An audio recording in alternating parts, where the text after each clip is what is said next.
I've said this before in SouFLoTV, I'm going to say it again. Anytime the rich and wealthy in your country have to fly out of your country when it's time for them to receive medical attention, or the same doctors that serve them don't serve the majority of the population, then just the fly out part alone has me bothered. Alright, so when we say stuff on social media like Jamaicans politicians have more important things to think about than which artist's music is influencing crime and blaming a certain genre of music, them have more important things to feature. You know what I say? And that's the reason why people will be looking at us as a third world country for a very long time to come. And them people here need to look into themselves and realize, say, yo, it's that bad. The country I govern, I can't get medical care there because it's not up to par. This story here bothers me, right? The story says, and again, may I take this from the Star, but we're going to elaborate on it. The story says, hospital short on beds. Patients forced to sleep on a chair with drip in hand. Okay? Now, it says a family is fuming after one of their members slept on a chair for 2 consecutive nights in the St. Anne's Bay Regional Hospital after being admitted on the weekend. Marcia Frater Waldron told the Star that her brother Andre Frater, who suffers from hypertension and diabetes, had to sleep on a chair in the Accident and Emergency Department, the A&E, of the hospital on Saturday and Sunday night, while there was an IV or intravenous drip in his hand. He was admitted on Saturday evening and he slept in the chair with the drip. Waldron fumed. You can just imagine how uncomfortable that was. Waldron said she asked a nurse who was attending to Frater if he would be given a bed. The nurse said that he would have to stay there until someone dies or someone is discharged. Oh God, but I have to take serious thing, make joke. She asked the nurse if her brother would be given a bed after her brother had been sleeping on a chair for 2 nights. She said her brother would have to, nurse said that her brother would have to wait till somebody dies or wait till someone is discharged. His boss came yesterday morning, and made arrangements for him to get a bed in the private section. Alright. Directors of Northeast Regional Health Authority, Fabia Lam, confirmed that Frater slept on the chair. She said that the hospital is operating at a deficit because of renovation work being carried out on the male surgical ward.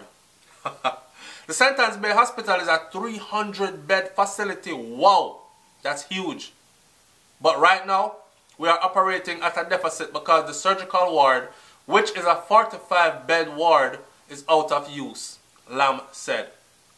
Lam said that while the hospital is currently not able to fulfill its patients' needs to their liking, she asked the nurses to ensure that the patients receive the best treatment for their illnesses.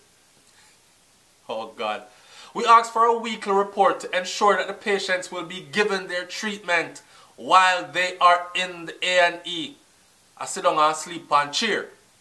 The Gleaner newspaper in 2014 published an expose on the St. Anne Bay Hospital, which among other things revealed that some patients had to sit on chairs even after being admitted. At the time, the senior medical officer at the facility, Dr. Nicole Dawkins, said that the problem was not with the number of beds, but with the limited space in which to situate the beds. So they must say, no, it's not the number of beds, it's not that they can't afford the beds, they have the beds. But it's the space to situate the beds because it's so cramped in there. That's the next way to look at it. It is not a bed issue. It is a ward space issue. Which is why we had a ward expansion, and based on that construction, okay, now me get it. Based on that construction that is going on, 45 beds are out of use, them are knock down and extend and these kinds of things, right? Why? So it's not a bed issue, they're saying it's a ward issue. Which is why we had a ward expansion. It has not remedied the issue totally, because there are still other issues as it relates to the use of the beds. Up to this morning, we had about 12 patients who have been discharged but have not gone home. Why?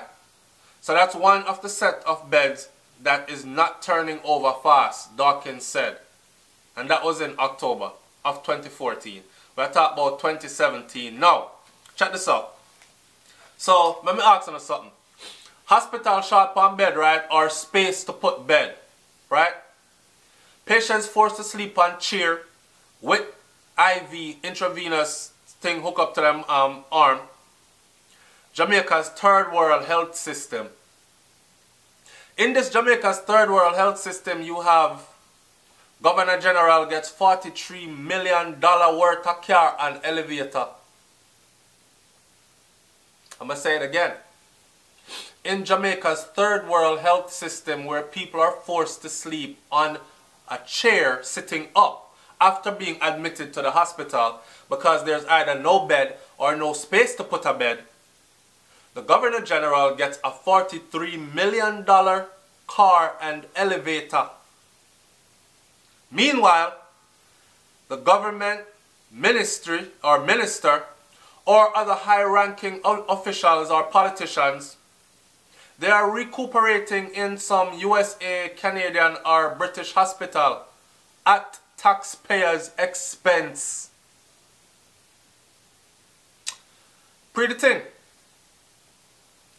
Jamaica talk about PMP and JLP, then they realize the same treatment them get with the two party, no matter who is in power.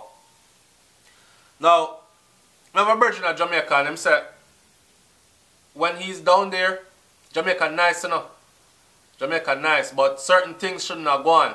And he's saying that the people are bullied into a corner and they basically take everything lying down. So it's at a stage now where politicians and the powerful, politically powerful, can do whatever the hell they want to do in that country, regardless. Right? Because they know that they're not going to say anything.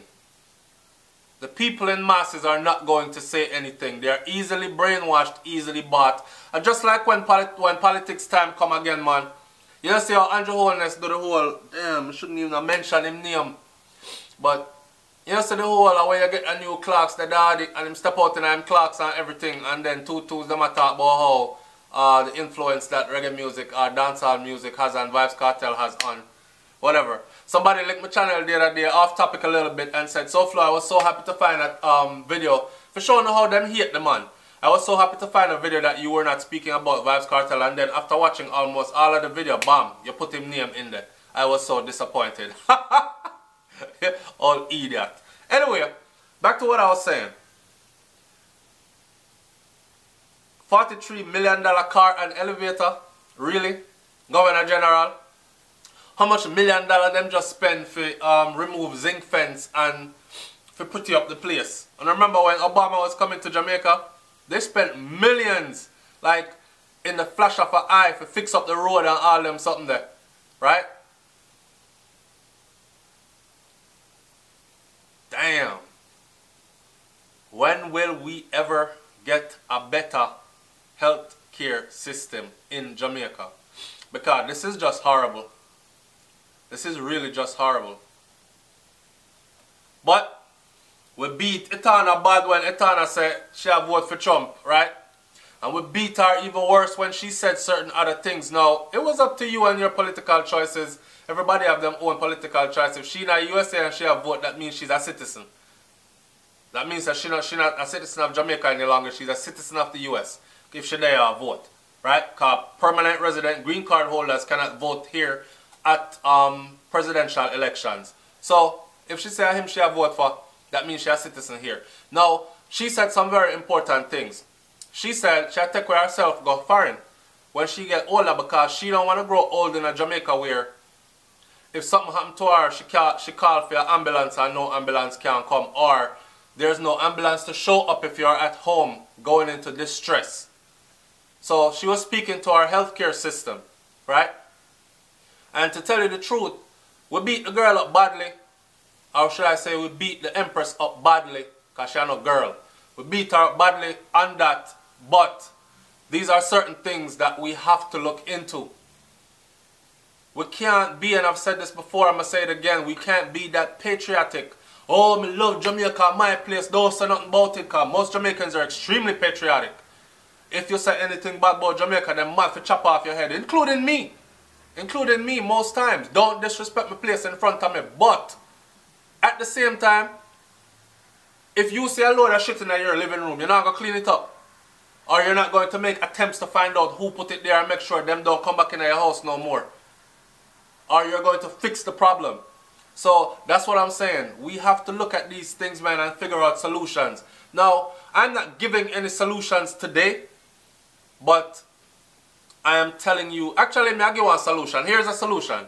You see the highest ranking politicians in Jamaica, they should take a huge pay cut for 1 year. All that money should be collectively put into one purse and fix up a hospital one at a time. Turn our hospitals into state-of-the-art, first world hospitals, one at a time. That's my suggestion. Me no know. What do you think? It's SouFLoTV, man. Like, comment, share, and subscribe. I'm not going to go any further with this one. I'm going to leave it right where it's at for you to say what you have to say. Alright? And don't forget, like, comment, share, and subscribe also to Brains and the Beat at YouTube. That's my counterpart on YouTube. And we have goals for her channel. We want our channel to reach 3,000 subscribers quick fast. Actually, the deadline that we've set is for May. Right? The last week of May, we want to be up to 3,000 subscribers. So, like, comment, share, and subscribe here. Leave your comments here and do the same thing over there. Support the movement, because move where I move. Hashtag progress for set. I'm out. Peace.